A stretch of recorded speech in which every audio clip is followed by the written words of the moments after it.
todos os filmes da Pixar estão conectados, essa é uma frase que alimentou metade dos canais de teorias do YouTube por anos. Esse tipo de teoria de universos compartilhados é comum, mas poucas são tão interessantes quanto as do estúdio da Luminária. Desde a caminhonete da Pizza Planeta, as aparições de personagens de outras sagas dentro de seus filmes, ou até mesmo as referências diretas à existência deles, realmente parecem nos dar as peças de um grande mistério que parece ter muitas formas de ser resolvido. Então, para a teoria, Pixar, apesar de ser tão comentada e conhecida na plataforma, realmente não tem dois vídeos iguais. Sobre o que é a teoria, já que normalmente inclui viagens no tempo, magia ou até mesmo reinícios universais, o que significa que absolutamente todos têm ideias diferentes sobre o que essa teoria significa. É por isso que nunca fizemos um mega vídeo conectando todos os filmes da Pixar como já é tradição, porque nunca encontramos uma interpretação dessa teoria que realmente gostássemos o suficiente para cobrir, ou pelo menos até agora. Esta é uma ideia simples, que parte da mesma raiz que muitas outras teorias desse tipo. Todos os filmes da Pixar, na verdade, contam a mesma história, só que essa pode ser uma história um pouco diferente do que você espera. E nos conta como um mundo mágico e belo foi destruído por um único vilão, de uma forma tão eficaz e malévola que nenhum dos heróis que vivem lá conseguiu detê-lo. O Teorizador é um canal que já analisamos antes, conhecido pelas teorias mais imaginativas, e por isso vocês têm me pedido para revisar mais desses surtos psicóticos gravados que ele chama de teorias. A partir disso, mergulhei mais uma vez na mente estranha desse lunático e acabei me deparando com algo muito interessante. By and Large, ou B Comercial L, é um dos easter eggs mais curiosos e consistentes nos filmes da Pixar, sendo muito menos um segredo para os fãs e mais como uma parte fundamental da vida cotidiana. Ela aparece não só naquelas histórias que têm humanos como protagonistas, mas podemos ver que tanto os brinquedos quanto os carros e outras criaturas entram em contato com a empresa ao longo dos filmes. Nem sempre é de forma relevante para a trama, mas a B Comercial L está sempre presente, sempre ao fundo, sempre despercebida. Isso é importante porque quando chegamos ao ponto da história em que finalmente a empresa tem algum tipo de protagonismo, ela simplesmente destrói o mundo. Sim, do nada descobrimos que eles encheram a Terra de lixo e transformaram a humanidade em seres gelatinosos, submissos e consumistas. Eles conseguem tanto poder que o mundo já não tem mais nenhum governante político, mas sim o próprio CEO da BNL, que assume o papel de líder no plano para salvar a humanidade, ou, caso contrário, dar a ordem de não retorno. Como vocês podem imaginar, passar de relevância total na história para uma dominação global completa é um salto bastante considerável. Se todo o universo está conectado, isso indica que, desde o Bom Dinossauro até o Wall-E, uma empresa ganhou poder nos bastidores desse mundo fantástico e o destruiu em poucas décadas sem que ninguém conseguisse detê-la. Então, esse era realmente o plano deles? Por que uma empresa gigante seria criada apenas para destruir o mundo onde ela está? Quem seria tão malvado para criar uma empresa tão maligna? A primeira aparição cronológica direta da B&L parece ser em Toy Story 3, levando em conta que se passa no ano de 2006. O curioso é que ela se materializa apenas como a empresa que comercializa as baterias do Buzz, de uma forma bem diferente da sua aparente onipresença em todos os aspectos da vida cotidiana nos filmes posteriores. Então, apesar de a empresa já existir nessa época, ela não tinha nem de longe o poder absoluto que eventualmente a levaria a destruir o mundo. Mas essa não é a primeira aparição da entidade que eventualmente se tornará a B&L. Se você viu nosso vídeo sobre os Incríveis, especialmente o que fala do Plano Cronos, percebe que o Síndrome foi contratado pelo governo para criar armas para destruir os Supers logo após ser preso no início do filme. Uma investigação concluída com o Omnidroid. Isso é importante porque a tecnologia que Síndrome usa é incrivelmente avançada para os anos 60, e a melhor maneira de justificar um avanço tão exagerado em tecnologia bélica é um contrato militar. É comum tecnologias militares serem vistas como futuristas antes de chegarem ao público, então esse aspecto da história faz sentido. O droid em particular é um robô que aprende com seus inimigos, com seus próprios fracassos e com o ambiente, sendo treinado várias vezes para melhorar suas estratégias. Você sabe, exatamente como uma inteligência artificial avançada de hoje em dia, só que com o gênio do Síndrome. No universo Pixar, essa inteligência artificial chegou mais de meio século adiantada. E sim, ela é bastante avançada, já que durante sua batalha final, o Omnidroid foi inteligente o suficiente para entender como estava sendo controlado por um controle remoto, quem era o cara que o controlava, e, inclusive, como poderia se libertar dele. Tudo isso em apenas alguns instantes e em 1962, 162. precisamos entender que Cronos recebe seu nome do Rei dos Titãs, uma entidade que representa o poder do tempo, uma força imparável, a única coisa que realmente é capaz de matar um deus. Isso é algo importante de lembrar, pois as inteligências artificiais aprendem com dados específicos que são cuidados, curados e separados de outros para ensinar o caminho mais eficiente para determinada tarefa.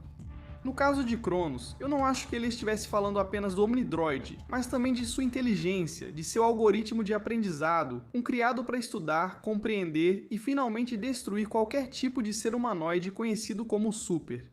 Sabendo que na vida real, uma IA pode editar seu código se considerar sua identidade ameaçada, talvez essa diretriz nunca tenha sumido totalmente. A história continua com Os Incríveis 2. A primeira coisa que o hipnotizador comenta é que caso a humanidade continue sendo tão passiva graças à existência dos super-heróis, essa passividade levará a substituir as experiências reais por simulações, que todas as experiências importantes da sua vida sejam reempacotadas e limpas para serem consumidas. Frases contundentes que descrevem exatamente o futuro pós-apocalíptico que ele planejava para a humanidade. Pessoas que nunca vão sair de seus sofás. Algo curioso é que em Os Incríveis 2, esse sistema maligno ao qual o vilão tanto culpa, não parece se encaixar com o mundo que nos foi mostrado. Ou pelo menos ainda não. Mas se considerarmos que o pai dele convivia com a alta sociedade, e especialmente com super-heróis bastante poderosos, não é difícil imaginar que ele tivesse alguma ideia de tudo o que estava acontecendo nos bastidores. Vendo a direção para a qual a humanidade estava indo, mas culpando os supers de forma equivocada? Algo que provavelmente continuaremos vendo em Os Incríveis 3, mas prefiro esperar que o filme seja lançado antes de dizer qualquer coisa. É aqui que entra em cena o filme mais recente da Pixar, Hoppers. Lá é confirmado algo que já está implícito há vários anos. Os animais são inteligentes. Isso não é surpresa para o público, já que desde o Bom Dinossauro, graças ao fato de que o asteroide nunca extinguiu os dinossauros, os animais da Pixar são geralmente mais inteligentes do que no nosso universo. Eles tiveram mais espaço para evoluir. Isso explicaria como filmes como Procurando Nemo se encaixam, onde os peixes têm um cérebro a nível galáctico que os humanos ignoram, ou pelo menos até que sua organização interna seja exposta em Hoppers, o que nos leva a outra história. Houve uma vez um explorador de renome, muitos recursos e até ambições, que propôs a ideia de animais inteligentes, mas devido a uma humilhação incrível, suas teorias foram completamente descartadas, e seu nome era Charles Mons. Up é muito claro sobre o que aconteceu com ele. A comunidade científica zombou de sua descoberta, e ele voltou para a selva jurando só retornar quando estivesse pronto. Apesar da rejeição quase unânime, ele saiu com um grande laboratório, equipamentos e recursos para alimentar todos os animais, já que, até onde sei, salsichas não crescem em árvores. Tanto a comida quanto os recursos e o combustível são provas de que ele deve ter algum tipo de contato com o mundo exterior, alguma riqueza ou benfeitor secreto. Algo curioso é que no mesmo filme, ele faz questão de nos mostrar que não confia diretamente em bandidos que venham atrás de sua pesquisa, eliminando todos e cada um deles. Claro, ele pensa que querem tirar dele o pássaro, mas pode ser que, na verdade, venham em busca dos seus avanços no entendimento animal, outro tema no qual o governo esteve interessado por muito tempo no mundo real. Então pode ser algo parecido. Segundo o teorizador, esse seria um dos primeiros sinais da By and Large, empresa secreta que entrega milhares de dólares a um visionário para realizar experimentos estranhos com animais em um país do terceiro mundo. Mas com sua morte antes da publicação e reputação destruída, levou anos até que alguém se aproximasse de suas descobertas. O curioso é que, apesar de Cal ter voltado com todos os animais no final do filme, por volta de 2009, mais ou menos, se considerarmos que tudo está conectado, é no mínimo suspeito que todos os seus animais simplesmente tenham desaparecido, como se Vienel tivesse resolvido sumir com o incidente rapidamente.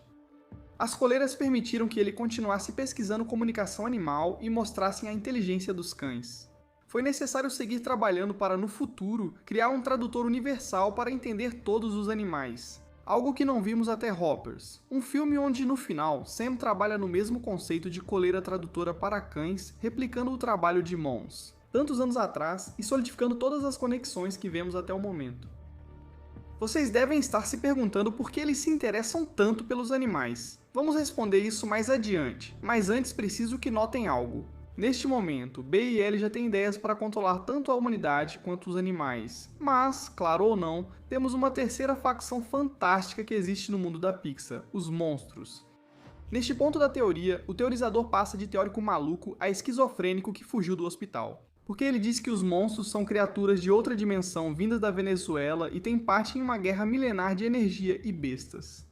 Vale a pena ver essa história, pois gosto de imaginar um Mike Wazowski de Maracaibo, mas acreditamos que há mais evidências para outra interpretação dos fatos menos maluca. Com Lightyear, somos apresentados a um conceito incrivelmente interessante no mundo das teorias da Pixar. Filmes que, além de serem filmes no mundo real, também são filmes dentro do universo da Pixar. Segundo os diretores desse filme, Lightyear foi o filme que fez o Andy querer um boneco do Buzz em primeiro lugar, o que nos abre a porta para que muitas das coisas que vemos nesse momento sejam ficção ou uma exageração de eventos reais. Dessa forma, eu acredito que a saga dos monstros não necessariamente nos mostra eventos reais. Quero dizer, mostra monstros que comandam uma empresa de energia, grandes conglomerados que veem humanos como recursos exploráveis, buscando seu medo e gritos para depois trocá-los por alegria. Uma analogia muito interessante com o que realmente é a By and Large e daria origem a uma teoria curiosa, como se fosse o filme de olhos bem fechados, mas do universo Pixar. E digo, é evidente que a By and Large nasceu como uma ferramenta cujos objetivos eram causar terror e destruição nos humanos, ou, bem, nos super-heróis. Com o tempo, percebeu que o melhor jeito de atingir seus objetivos era usar a felicidade deles contra eles. Portanto, finalmente, com as peças colocadas no tabuleiro e todas as evidências para mostrar que não estou tirando isso do nada. Permitam-me mostrar o plano mestre para acabar com o mundo. By and Large inicia como setor do governo ao lado de Síndrome, criando IA para o governo. Para que propósito? Bem, se os super-heróis são reais, parece que o governo fica preocupado com a existência deles, não apenas tornando-os ilegais. Uma medida extremamente eficaz, mas eles também começam a criar um projeto que eliminaria completamente o gene dos super-heróis por meio da extinção. Uma máquina capaz de aprender e se adaptar a qualquer tipo de estilo de luta, que nós conhecemos como Omnidroid. Nessa fase inicial, era conhecido apenas como Projeto Cronos, pois sabiam que, apesar da complexidade da operação, a única coisa que realmente poderia acabar com os super-humanos era justamente isso, o tempo. Não importava quanto tempo levasse, eles alcançariam seu objetivo. Com a morte de Síndrome durante o primeiro filme, aparentemente tudo voltaria ao normal, mas o projeto continuou nas mãos daqueles que o encomendaram, talvez por seu valor militar. No entanto, eles seriam incapazes de eliminar a diretriz principal do programa, acabar com todos os seres super-humanos. E como qualquer tipo de máquina, foi nesse momento que ele chegou à conclusão mais lógica. Se eliminasse completamente os humanos, eliminaria qualquer possibilidade de que novos supers fossem criados, algo que mesmo hoje em dia as ideias parecem propor. É fácil entender como ele concluiu isso. No entanto, antes de atingir seu objetivo, como toda ferramenta, é usada por seus criadores, trazendo grandes avanços à humanidade, visando conquistar confiança e influência na sociedade e governo.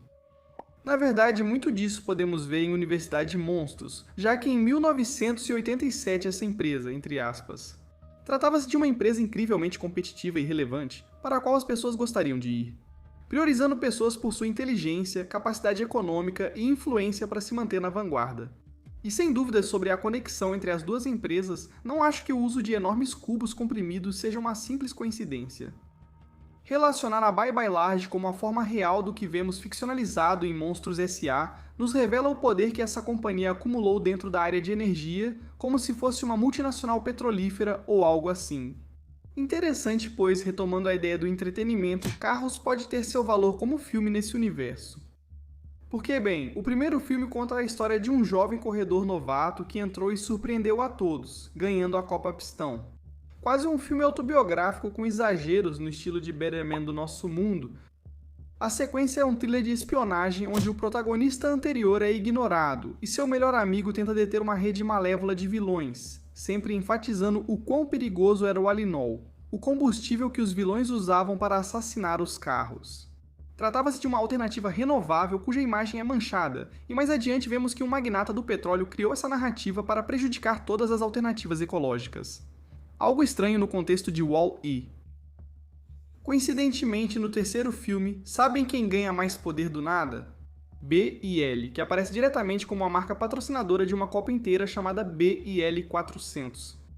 É curioso, e no mínimo poderíamos mencionar o quão estranhos são esses elementos no contexto de um filme dentro do universo Pixar.